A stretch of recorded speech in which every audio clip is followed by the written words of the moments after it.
Welcome to another episode of Healing Through Love. Each week, we share ideas, experiences, and resources to increase the awareness of domestic and family violence and to empower survivors to grow and thrive. We talk with experts who share their advice, or with people who have experienced abuse, no matter where they are on their journey. This is all about healing through love. And now, here are your hosts, Sharlene Lynch and Rose Davidson.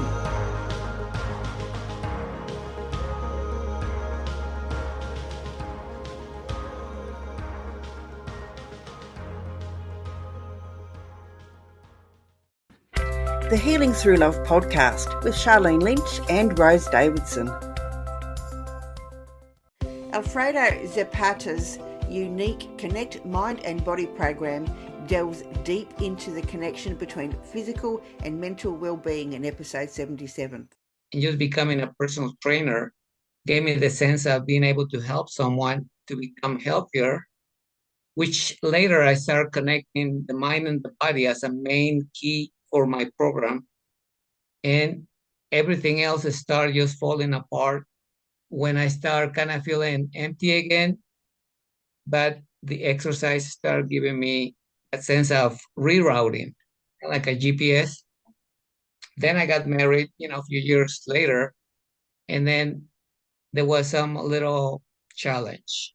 Even though I was a nutritionist, I was a personal trainer, I was working with all these different people from different backgrounds, I feel like, wow, I got married. We had the first child. And at age of 3, he got diagnosed with autism. The Healing Through Love podcast with Sharlene Lynch and Rose Davidson. Hello and welcome to the Healing Through Love podcast. I'm your host, Sharlene Lynch from sharlenelynch.com. Healing Through Love is here to help victims and survivors of domestic and family violence find their way back to living a more fulfilling and meaningful life.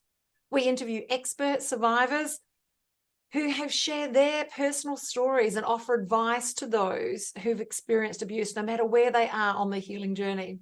As well as the Healing Through Love podcast, we hold annual Pamper Days here in Adelaide, South Australia, for survivors of domestic and family violence, where local businesses come together and pay it forward to provide their services and resources for a day to give our survivors a much needed, much deserved day of indulgence. Think day spa on steroids. And I'm so proud to announce that as of May this year, we've gone global and are now running these beautiful Pamper Days all over the globe, where we're teaching other practitioners how to coordinate and run these beautiful days. So if this resonates with you and you'd like to be a practitioner at one of our days, or you know people who could actually attend as special guests of the day, or you'd like to sponsor, please reach out to Healing Through Love. We would love to have a conversation with you.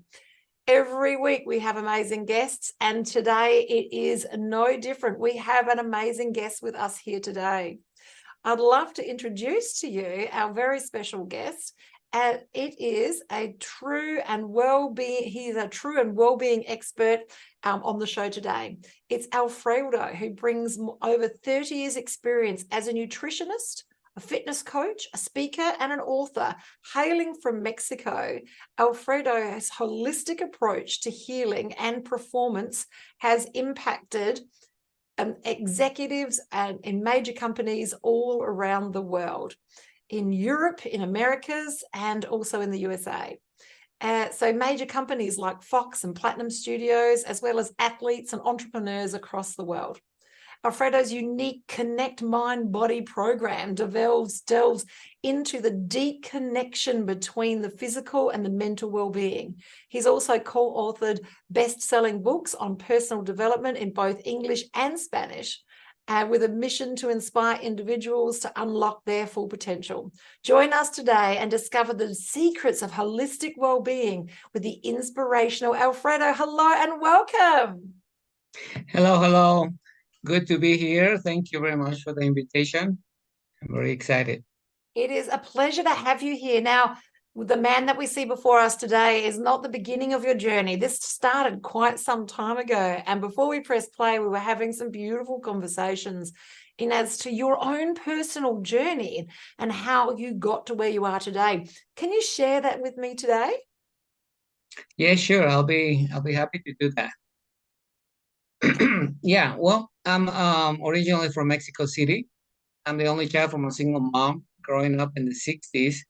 So it wasn't quite usual, but it was something that kind of gave me the sense of how do I get connected within society, because I felt kind of awkward, especially at school and the kids always looking for the dad. And at the family gatherings, there was always the dad, the mom, and 3, 4 kids. And I'm the only one with my mom or with somebody there. So I started kind of discovering a way for me to feel secure. So exercise became part of my shield. And then I started going into different routes of sports to feel accepted, to feel kind of like protected by something, which was the motion of my body. I was like 5 years old when I started running on the city streets on my neighborhood, and I started feeling excited. I didn't know what it was, but later became part of my entity of studying nutrition. I've been more concerned about how people think and how the health than they put into their bodies. Because most of the time we're disconnected from the mind, and only the body is the one that is doing things without connection. So when we get sick, it's when we take care of the body. But when we're not, we just living our lives and doing things. And anyway, crossing to United States, it was very much a new avenue for me to discover who I was, because I was introverted. I didn't know any word of English, and just becoming a personal trainer gave me the sense of being able to help someone to become healthier, which later I started connecting the mind and the body as a main key for my program. And everything else started just falling apart when I started kind of feeling empty again. But the exercise started giving me a sense of rerouting, like a GPS. Then I got married, a few years later, and then there was some little challenge. Even though I was a nutritionist, I was personal trainer, I was working with all these different people from different backgrounds, I feel like, wow, I got married. We had the first child. And at age of 3, he got diagnosed with autism. Just imagine a biracial marriage. My wife Chinese, I'm Mexican, and our son was diagnosed with autism. It wasn't anything to be ashamed, but it was kind of like, what is God prepare us for us to learn, to become better for him? So we start going to different support groups, but we start finding the people who have a special needs kids. We're kind of trying to take him to the doctor to get fixed, put him some medication, put in something, but not like really embracing that to become a better person. So I told my wife, that's great, they are giving us something to guide us. But because our faith gave us the sense of, well, we're equipped to be able to provide for this kid, so we better become our best version. So my program, Connecting Mind and Body, gave me the sense of ownership and saying, I need to be my best so my son can emulate, and also being able to develop the way that he is now. He's 22. He lives with me right now. And I see how adamant he is kind of exercising on his own. And I feel so proud because I'm not pushing him, but he sees my example. And I think people, when they see someone doing something, then they can imitate, they can feel secure. And I think for adults and for especially high-level entrepreneurs, sometimes they just work too much on accolades and improving their bank account and the notoriety, but the health gets on the side. And only when there is something that bothers them is when they say, I need to lose weight. I need to take some medicine because I cannot sleep. I need to do my chiseling with the doctor because I don't look good. But then we forgot right here. Then if the mind is not stable, it doesn't matter how much you do it from the outside, like a custom paint, new wheels for your car, the engine, which is the mind, is gonna be wearing out. And later on, it's gonna be probably too late. So what I help people is to discover that early so they can start building their health from the inside out, which is part of my program. I love that. I've got to ask you on a personal level, just do you feel that well, let me rephrase it. What do you feel is the reason for the increase in the diagnosis of autism in children? Well, I think there's several factors. I was, doing some research back then, especially the person that evaluated our son. It was someone very renowned in LA, and she gave us just a very simple answer. And she said, well, there is a variety of situations, so we cannot just pinpoint and say, well, it was because the vaccination, it's because your family history, it's because the food you eat, it's because the chemicals in the environment. And all she said is, look for the best way that your son can develop, but don't get overwhelmed with everything that is outside. And outside meaning even some research, they can be too profound in finding a specific chromosomes and different things.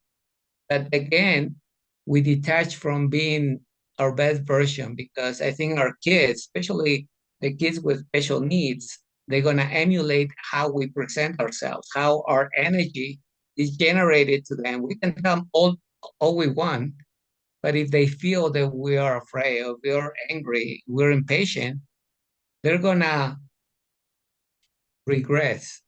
And that's how my experience has been with my son. My son has been healthy. He doesn't take any medications. He's been here in Mexico. So because at home I was speaking in English and Spanish, he was able to process that. And even he went to school here in Mexico and he did great. And I think part of it is how the intention that we have as a parents can help them to become their best version with their abilities. It's true about considering it to be able different rather than disabled. I myself am an ably different human being, and I like to lean in now. Many of my, some would see them as disabilities, are now my super strengths. So I feel that if we shift the way that we see these abilities, then we can lean into a different frequency on this planet. I love it. Thank you so much for sharing that beautiful story. And wow, it is so true that when we connect the mind and the body together, we can really create a program that works. Now, you've got this beautiful program. It's called Connect Body and Mind Program. Can you tell us a little bit more about the program? Yeah, actually, it's connecting mind and body. And some people, along the way, because I've been doing it for about 30 years, they said, Alfredo, that's great. You connecting mind and body, but what about the spirit? And I said, well, because if your mind is not stable, if it's not set in the stability mind, you're not going to even imagine that there's a spirit inside of you. So if you're going with the basics, which is, right here on earth, you can understand that once you feel better. So the way it works, my program is based on 3 points. The first one is helping you to understand how your posture causes stress. And when you have a postural stress, you don't feel with good mood. Even though you might be the brilliant and the more wealthy people, if you have a achy neck, you're gonna feel like, oh, it's bothering me. And then your mood starts changing. You go to the acupuncturist, you put a cream, you go to massage, and it might go away temporarily, and it come back. So right there, you don't feel that great. Or maybe your back, or you did a lot of CrossFit, or you went dancing or something, and your knees, or you have a flat feet, and you start having like a little stuff on your heel, or the ladies that use heels, on the calves and the ankles, they start getting kind of tense. So you're not in a great mood. So if I show you how your body looks right now, and I tell you how you should be positioning your body, you're gonna look better and you're gonna feel better right in a couple of minutes without plastic surgery. So that is gonna help you to enhance your blood flow. So your mood is gonna start changing because you're feeling good and you're looking good. No It's so true. what you look, because that's like a third party proof. Don't listen what I said, look how you look. And then you're gonna start getting a different habit on your mind. It became unconscious. And then you start acting differently. You feel differently. And then you said, I'm gonna eat healthy. Because when you don't feel good, you can look on Google all you want or YouTube how to eat healthy. But if you're in a bad mood, you're not gonna choose good food. You're gonna choose chocolate, you're gonna choose drink, you're gonna have a hamburger or whatever, and that is not gonna help you. It's gonna make you maybe satisfied for a moment, but then it's gonna give you diarrhea or blow your stomach, and then you end up with the same cycle.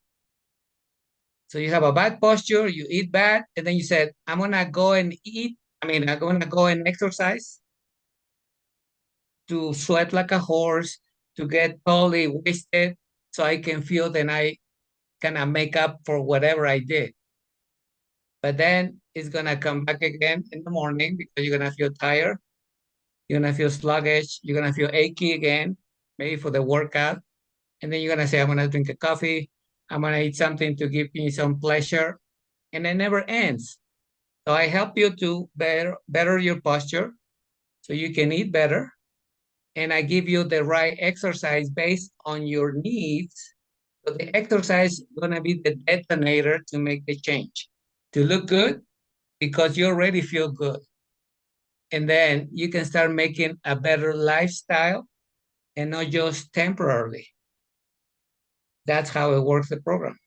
I love it. It's fantastic. You can feel it when you walk into the room and your posture's amazing. People respond to you differently. And then because they're responding to you differently, you respond differently as well. Just something as simple as posture. And if you walk in with bad posture, you get that reconfirming that you're not okay by them asking, are you okay? Or they treat you like you're not happy or not okay. And then it sort of becomes a self-perpetuating situation. I love it. It's so true. Thank you, Alfredo. Yes, our posture does impact not just ourselves and our own mental health, but it is a reflection for how others are going to treat you as well. It's so true. I love it.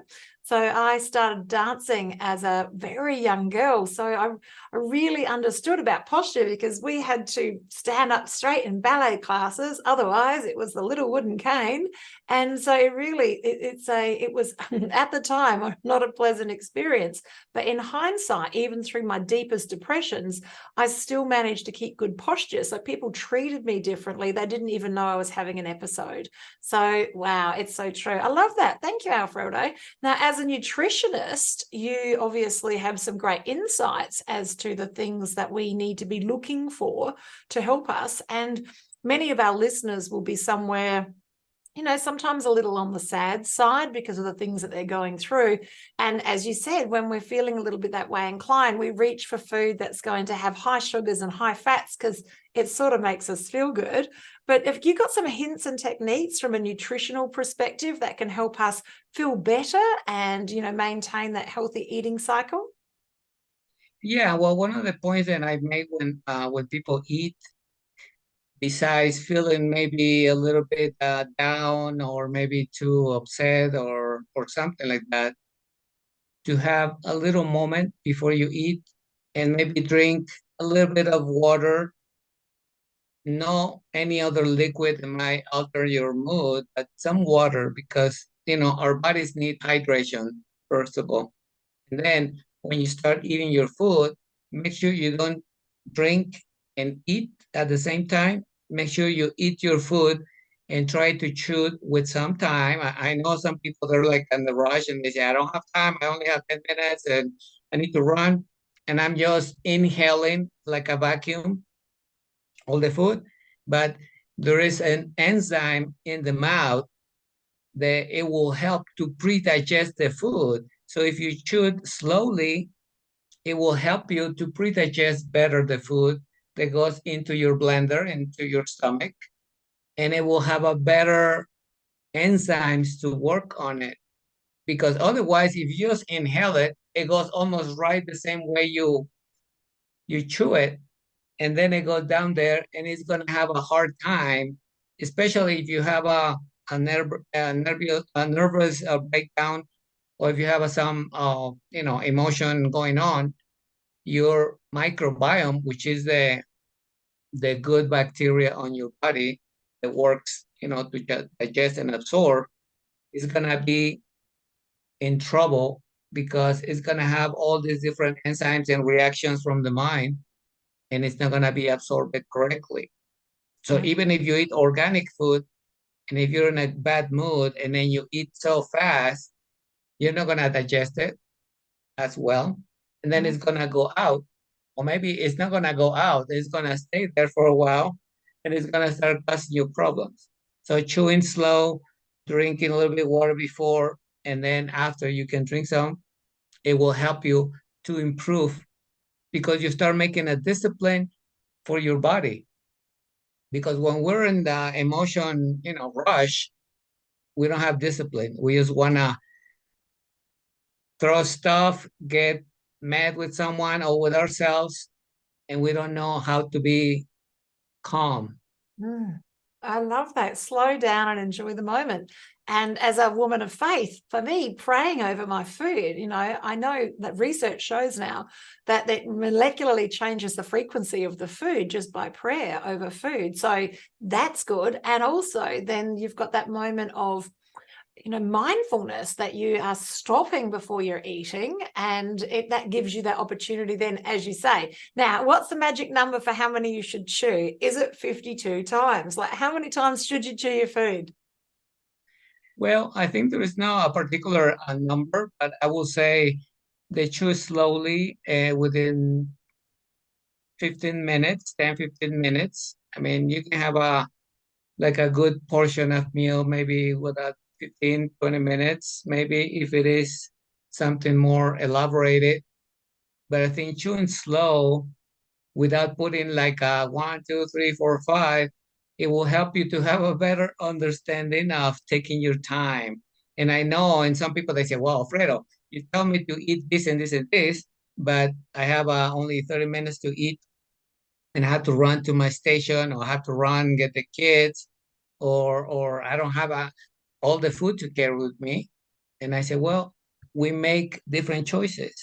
You cannot chew the food. You can have some liquid nutrients, which it could be a shake, right? It could be a little snack with some raisins, some cranberries with some nuts to keep your energy level stable for at least an hour and a half. That way you can eat something when you have a little more time. So I give them suggestions. I don't talk about diet.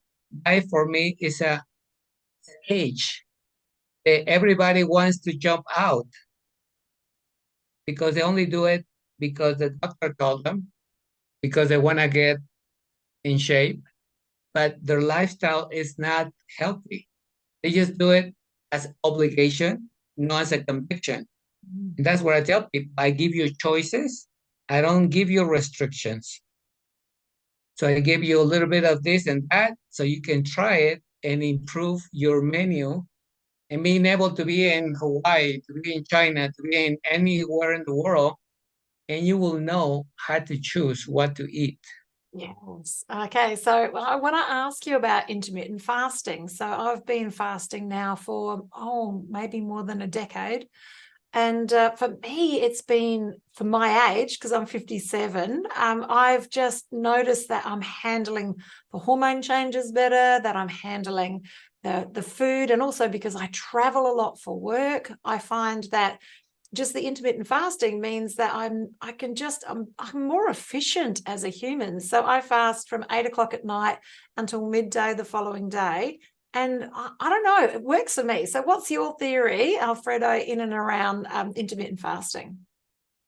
Yeah, well, actually, if we talk about how the body works and when people are born and then we start growing up, we are doing fasting all our lives because when you go to bed and you wake up, how many hours are without food? 8, 12. So you're fasting. So you don't have any food in your body. So you're fasting right there. And the intermittent fasting can help you regulate, like you said, some of the hormones, your digestion, but not necessarily in all the cases, because in some people, they might have some contraindications. Maybe they have a hypoglycemia. Maybe they have some low tolerance because of their metabolism. Maybe someone who has like a little extra weight, they need to continue a reduced calorie amount, but in a consistent basis. So sometimes the intermittent fasting can be a little difficult because maybe the sugar levels or maybe the energy, and because if they don't sleep enough, they're gonna be dehydrated. So dehydration with less food for a long time, it can be a little bit tricky. So it has to be based on each person. I normally recommend it based on someone like, for example, yourself or maybe someone younger that maybe doesn't have any like a specific illness, some situation like high blood pressure or maybe pre-diabetes. So they can feel a bit different. And only for like a little test, I will tell people, maybe do it once a week or do it, when you're off from work and see how you feel. Yeah, I love And it. then So from there, I love it. I find that when I travel and we go on holidays, like it disturbs the balance of everything, because when we're on holidays, the hotel serves you food for breakfast. So just making different choices for the food as well when we travel. So I probably want to know a little bit more about how sleep impacts the whole process of this wellness for the mind and the body. So can you speak a little bit about sleep?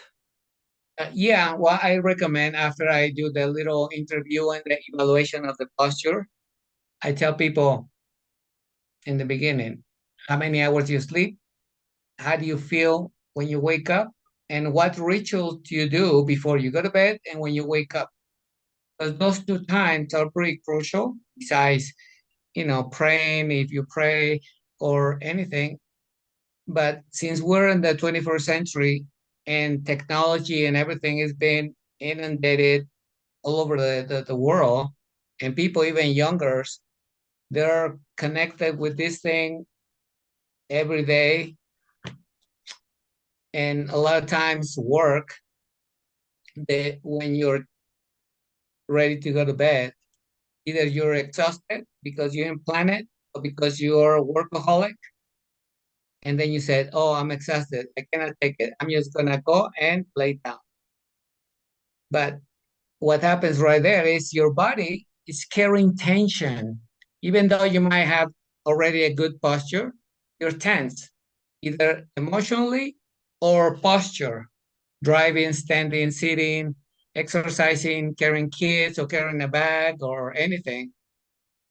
So your body needs to decompress in a way that you can release that lactic acid in the muscles and being able to enter into a deep sleep. Because remember, this is the body. The mind also could be running all over, even though your eyes are closed, your mind is like a computer, like a screensaver. So you need to decompress your body by doing some basic stretchings on the main parts of the body, lower back, your hips, your legs, so the blood flows easily.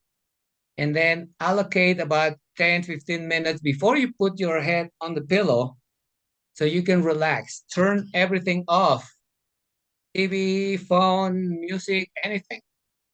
Because what you want is a safe and quiet space for you to kind of enter slowly. I know sometimes you're rushing because you don't have enough time, but you need to make that time because it's crucial for you, for your health right here and then the body. So you do that before you go to bed, you relax, you go to the bathroom, and you're gonna notice a little bit different. Maybe there is some, distortion on your sleep pattern, but that's a different thing. But with that particular ritual, it's gonna help you to be more disciplined, to help you, not to show anybody else, but to you. And then when you wake up, trying to take at least a minute or two before you jump out of bed, so your blood start moving on your body, and you're not like a zombie waking up and trying to put the switch, even though you might know where it is, because your body is not quite alert. You're still kind of like waking up of the sleep, or maybe you couldn't sleep, but still, you want to have that moment where you put your mind and say, okay, I'm gonna work. It's Monday or Saturday, what day? Because sometimes you wake up and you don't know what day it is. So you wanna make sure you do that. So those two rituals are very helpful. So you can have a better sleep before you go to bed. And when you wake up, then you can feel more functional. I love it. So sleep hygiene, so important for that connection of the mind and the body. I love it. Now, you've offered an amazing opportunity for our listeners today, Alfredo, for a 15-minute conversation. And so this link is going to be in the show notes and also in the description as well. And it's Alfredo's link tree. So you just look down there. Now, some of the words are in Spanish, so you'll just have to brush up on your Spanish. No, just look for the one that says 15, because that actually says 15 minutes, and press that. And you can book, no matter where you are in the world, you can book a 15-minute conversation with Alfredo, and he can just, help guide you in the right direction and see if one of his programs is the right fit for you. I love it. Thank you so much for that offer. It's really beautiful that you can share that. And we have been chatting for a fair while, and I reckon, Alfredo, we could just keep talking, but that's come to the end of our podcast today. So if you're listening and you'd like to pay it forward and make a difference for survivors of family and domestic violence, you can either be a practitioner and turn up and hold the space and help heal people in real life, or if you're looking to actually donate, we're obviously taking donations to help fund these global charity days. And also we're looking for people who are survivors to come along and receive that much needed pampering. And we have all sorts of fascinating things happening on that day. It's a beautiful experience. So reach out to us through Healing Through Love. We are Healing Through Love Australia, but now we're actually going global. And just as a final word, Alfredo, is there some words of wisdom you'd like to share with our listeners in closing? Well, one of the things that I've been learning, and this phrase is very much profound, that says, no one is gonna come to save you, so you better take care of yourself so you can be happy and live and fulfill life. I love it. Thank you so much. It is about taking personal responsibility for your own mind and for your own body. I love it. That's a goodbye from me from Healing Through Love, and a goodbye from Alfredo. Bye for now. Bye-bye. Thank you for joining us for this episode of Healing Through Love. You can get further resources, see the show notes, or simply reach out to us via our website at htlaustralia.org. Thanks so much for joining us, and we look forward to your company next time on the Healing Through Love podcast.